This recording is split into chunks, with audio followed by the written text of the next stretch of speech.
Voici l'histoire d'un projet participatif et citoyen qui fera revivre des espaces abandonnés depuis bientôt 20 ans. Elle commence en octobre 2013 avec l'enquête de l'équipe de développement local sur le passé des squares Lichtenberger-Renoir. Et cette première enquête a mis en lumière en fait une gestion assez complexe de cet espace, qui est donc une copropriété horizontale avec différentes parties prenantes. Et on a créé un collectif qui s'appelle aujourd'hui le collectif Lichtenberger-Renoir. Pour ça, je voulais vous le dire parce que c'est quand même important de dire que ce projet il a été piloté collectivement avec les acteurs du site et avec aussi des habitants qui sont vraiment partie prenante de ce collectif. Alors pour revenir très rapidement sur le projet, vous dire qu'on a commencé par réaliser une enquête, une étude action, une étude qu'on voulait vraiment participative, où on voulait vraiment associer les habitants pour mieux comprendre quels étaient les besoins, les envies aussi pour ce site, et aussi une étude technique qui a été aussi réalisée par le cabinet d'architecture Oikos pour mieux comprendre les enjeux, un petit peu les problématiques du site. Et le premier choix des habitants est le square des enfants.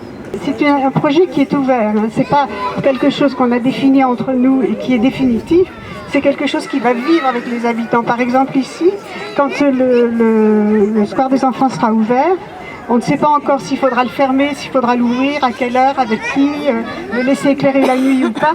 Tout ça, ce sont des choses qu'il faudra voir ensemble.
Depuis ce 12 mars inaugural, voici tout juste un mois, plus de 50 bénévoles de 5 à 88 ans ont déjà uni leurs efforts sur le terrain pour construire le renouveau des squares.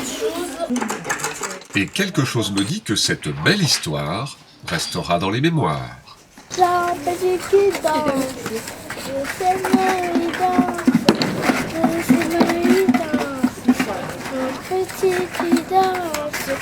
envie de danser.